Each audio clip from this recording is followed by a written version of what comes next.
trail left in the American Civil War was one of destruction.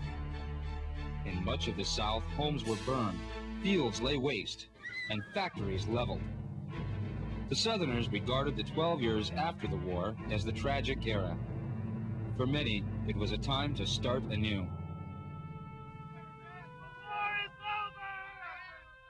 The end of the American Civil War brought to the South a staggering task.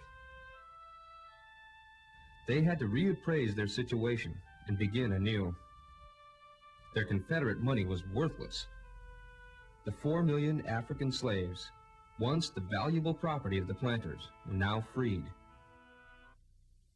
President Lincoln had a plan to peacefully bring the 11 Confederate states back into the Union. His plan was called Reconstruction. The Reconstruction period lasted from 1865 to 1877 and proved to be a difficult time for many. In the beginning of Reconstruction, President Lincoln's plan allowed former Confederates to be pardoned when they took the oath of allegiance to the Constitution. I, Stephen Mason, do solemnly swear, in presence of Almighty God, that I will henceforth faithfully support, protect, and defend the Constitution. When enough people in their state took the oath, then that state could return to the Union and participate in the government. Under Lincoln's plan, blacks could not take the oath, vote, or hold office. On the morning of April 14, 1865, Lincoln continued his work on the difficult problems of Reconstruction. He once told a reporter, "I've made up my mind that if someone wants to kill me, he will do it." That evening, while watching a play at the Ford's Theater, Washington, D.C., Abraham Lincoln was shot in the head and killed by his assassin, John Wilkes Booth. And so, this simple man of compassion, whose grand purpose was to keep the nation united, was laid to rest. As the country mourned over its fallen leader, Vice President Andrew Johnson quickly stepped in and took over the powers of the presidency. He, too, wanted to help the people of the South and continued with most of Lincoln's Reconstruction plans. Johnson soon pardoned the Confederates to help them and their states regain their powers in government. He declared that under the Constitution, they were never separated from the Union and that their legal rights should not be denied. Yet those in Congress questioned. Gentlemen, isn't the President's plan too easy on the South?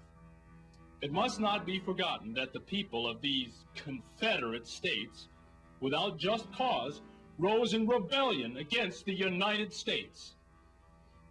They destroyed national forts, arsenals, dockyards, and waged a 4-year war against our government.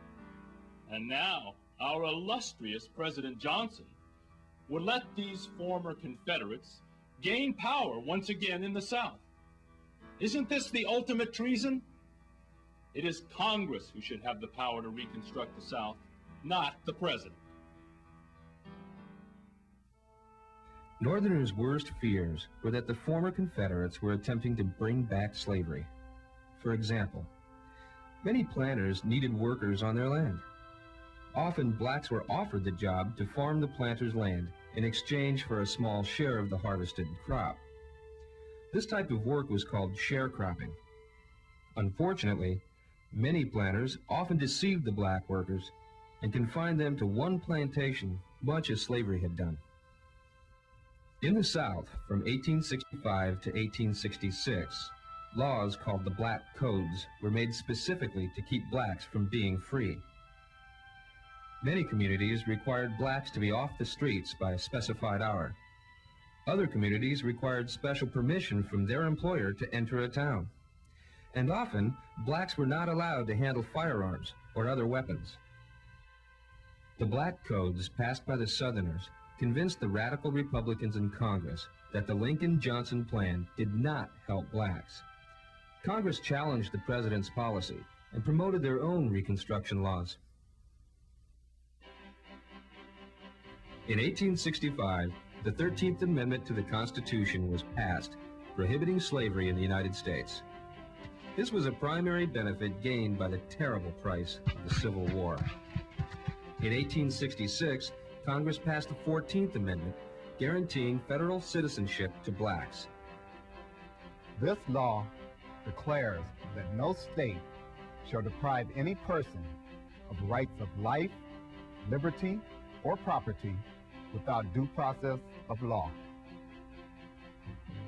Overall, the members of Congress believed that their Reconstruction plan, not the president's, could solve the problems of the South. Therefore, public agencies were formed and placed in the South so to eliminate the injustices toward blacks and poor whites. One particular agency, known as the Freedmen's Bureau, helped people from both races with education by setting up schools and hiring teachers from northern states. Regrettably, not all were in agreement of its cause.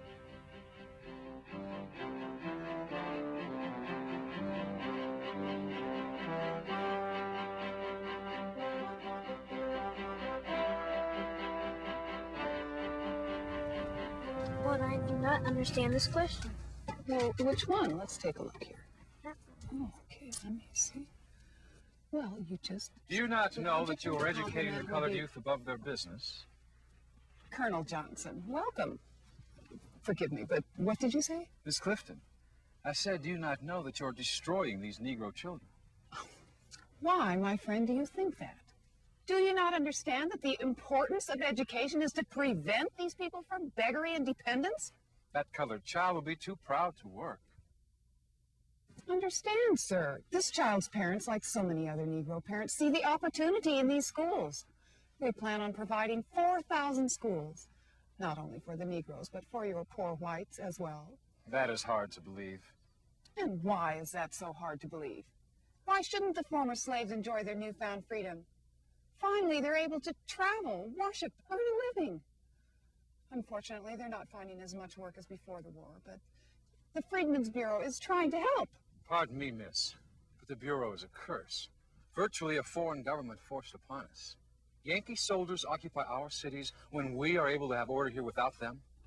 Your President Johnson agrees on this deplorable issue.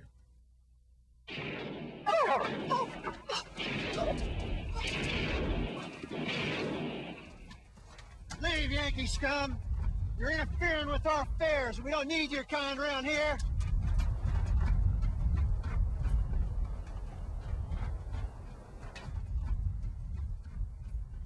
Are you hurt? No, I'm obliged to you, sir. Are you all right? As you all know, I condemn those drunken and lawless vagabonds. But understand, you Northerners are a constant irritation to the people here. It appears to me that home rule will prevail. Lawlessness in the South was an active concern of the North.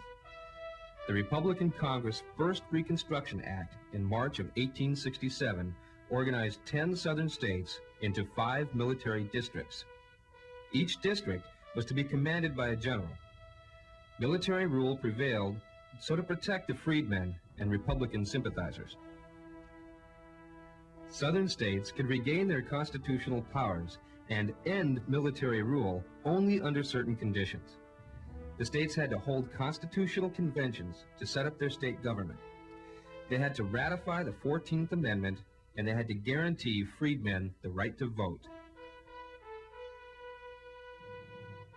Congress, controlled by Republicans, welcomed the new black voters who nearly always registered as Republicans. 700,000 ex-slaves qualified as voters. Before Reconstruction, it was against the law for a slave to read. Now they were a part of the political system. President Johnson, however, disagreed with Congress's plan to quickly offer blacks these rights of citizenship. For 3 years, Congress and Johnson battled politically over the direction of government and Reconstruction of the South. Time after time, President Johnson has continued to challenge the authority of Congress by trying to hinder every effort made to enforce the Reconstruction policy. Just the other day, he tried to fire Secretary of War Edward Stanton. Clearly, this is a violation of the Tenure of Office Act. And by now, it is also clear that he will do nothing to support the freedmen in getting their rights. These acts are truly misuse of the presidency. Nevertheless, I hear that the investigating committee has found President Johnson was not guilty of any high crime or misdemeanor. Our Republican Party will do everything in our power to remove Johnson from office. Your Republican Party are considered radicals. We more moderates from the other house, although concerned, choose not to press this matter so vigorously as you radicals. Each and every day, Negroes are being threatened, injured, and even murdered. This bloodied shirt belonged to a young male Negro just 3 days ago who was murdered simply because he had more mules than a white man. These acts continue, and President Johnson does nothing to stop them. It is time that we give President Johnson the ultimate humiliation. We must impeach him and remove him from office. Mr. Senator Ross, how say you? Not guilty. In May of 1868, Andrew Johnson was impeached and came within one vote in the Senate of being removed from office.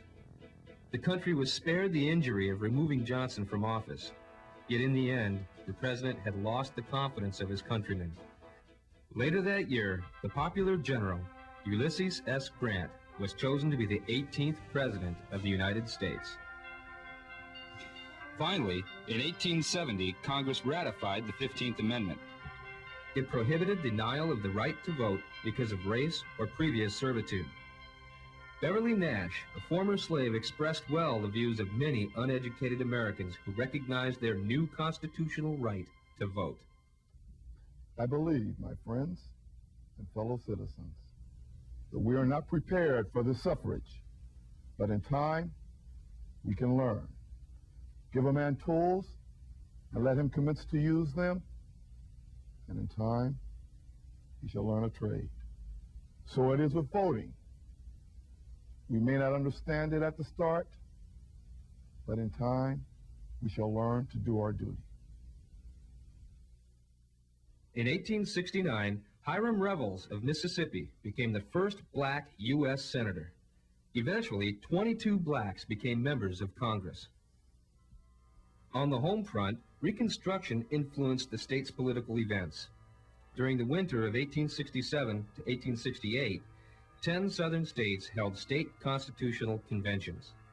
Since most of the political leaders of the South were part of the Confederacy and considered traitors, they could not participate in designing the state's principles and framework of government. Therefore, the delegates to these conventions were dedicated blacks of the Republican Party, along with anti-secessionist whites from the South known as scalawags, and bold whites from the North known as carpetbaggers. Together, they wrote good constitutions for each of their states, which provided for public schools and equal rights for all of the state's citizens, regardless of race. As the states approved their new constitutions and the 14th Amendment, they were readmitted back into the United States with full states' rights. In 1866, Tennessee was readmitted into the Union. Virginia, North Carolina, South Carolina, Florida, Alabama, Arkansas, and Louisiana were readmitted during the year of 1868. Georgia, Mississippi, and Texas were readmitted by 1870. During Reconstruction, there was not only political changes in the South, but changes in the economy as well. Cotton, tobacco, and sugar production slowly grew to quantities beyond expectations. Rising from ashes loomed up cotton mills, railroads, and iron foundries. As the New South showed itself as an economic opportunity, more and more Northerners arrived with their capital, as well as their lust for easy money.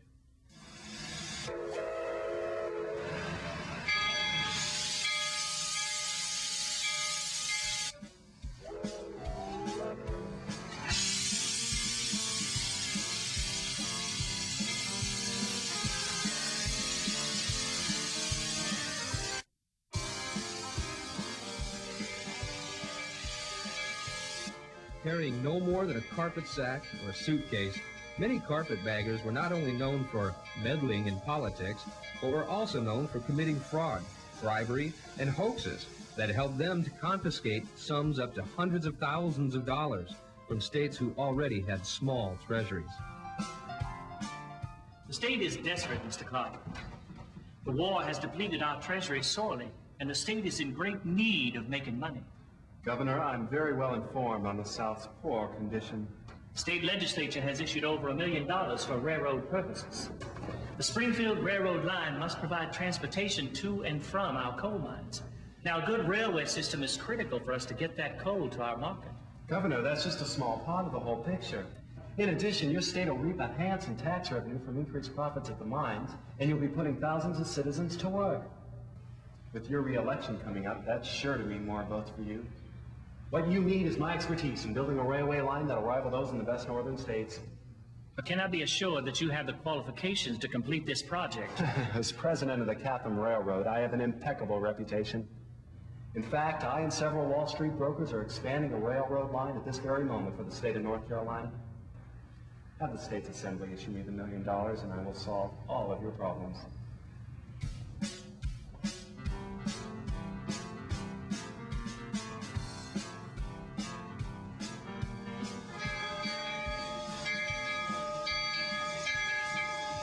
Three weeks later, Mr. Clark was issued $1 million. Unfortunately for the state of Alabama, Mr. Clark never intended to complete the railway project. He cashed in the state's money and soon declared bankruptcy. Leaving for regions unknown, he was never to be seen again.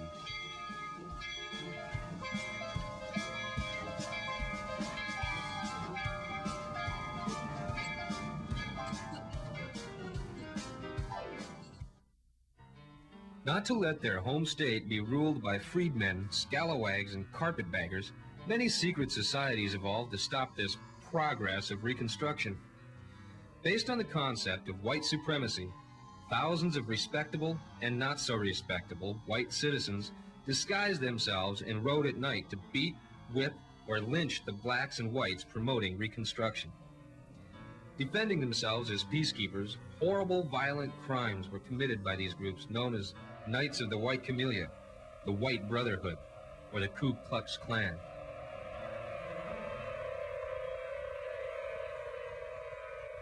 In spite of the racism prevailing in the South, many blacks accepted the challenges of citizenship and endeavored to make a living. Many tried to find land offered by the Homestead Act. 40 acres and a mule were promised to us, but rarely delivered. Some properties in the South were given to us freedmen, but most of the land available was poor and no good. Eventually, some blacks sought the open frontier in the West, finding free land available to homesteaders. As the years of Reconstruction passed, the South became more determined to take control and to end Reconstruction. Blacks were intimidated to not vote. Federal troops grew weary to protect civil rights, and many Northerners lost interest in reforming their Southern neighbors. During the 1876 presidential election between Republican Rutherford B. Hayes and Democrat Samuel J. Tilden, a dispute occurred questioning who had won. To settle the question, Southern Democrats agreed to let the Republican Hayes be president under the condition that all federal troops be removed from the South.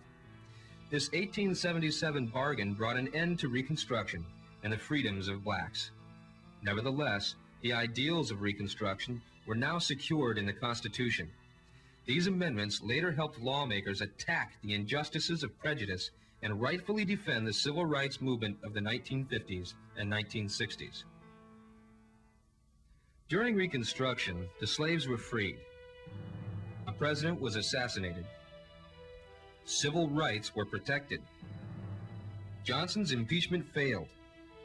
States were reunited. Freedmen voted. White supremacists terrorized. And Southern states returned to home rule. Major John William DeForest of the Freedmen's Bureau aptly expressed the lessons learned from the Civil War and Reconstruction. These are his words. For the sake of the entire Republic, we should endeavor to make our citizens feel that they are Americans and nothing but Americans. Let us remember the fact that no section of the community can be injured without injuring the other sections. That the perfect prosperity of the whole depends upon the prosperity of all the parts. By learning from the mistakes of the past, hopefully Americans shall grow in knowledge and seek a better America for tomorrow.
Fill in the blanks.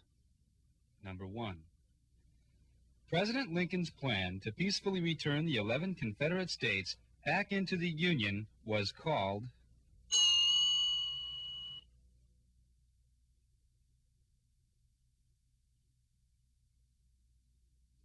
Number 2. Was a type of work often offered to blacks in the South.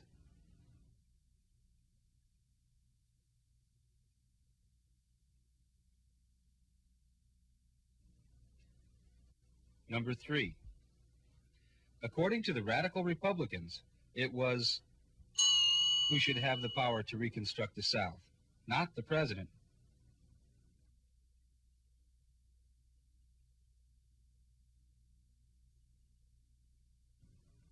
Number 4. The 13th Amendment prohibited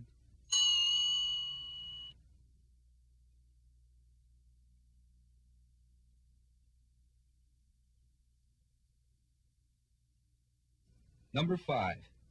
In 1866, the 14th Amendment guaranteed citizenship to...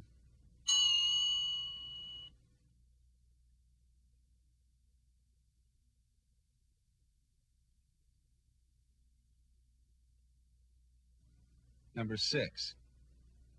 The Freedmen's Bureau helped people from both races with...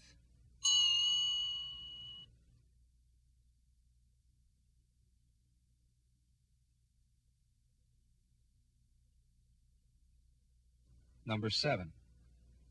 10 southern states were organized into 5 districts to protect the freedmen and Republican sympathizers.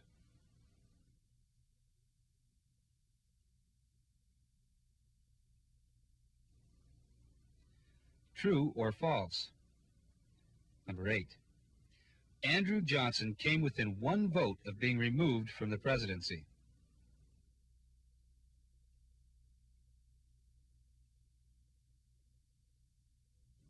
Number 9. Many carpetbaggers came to the South for political and financial purposes.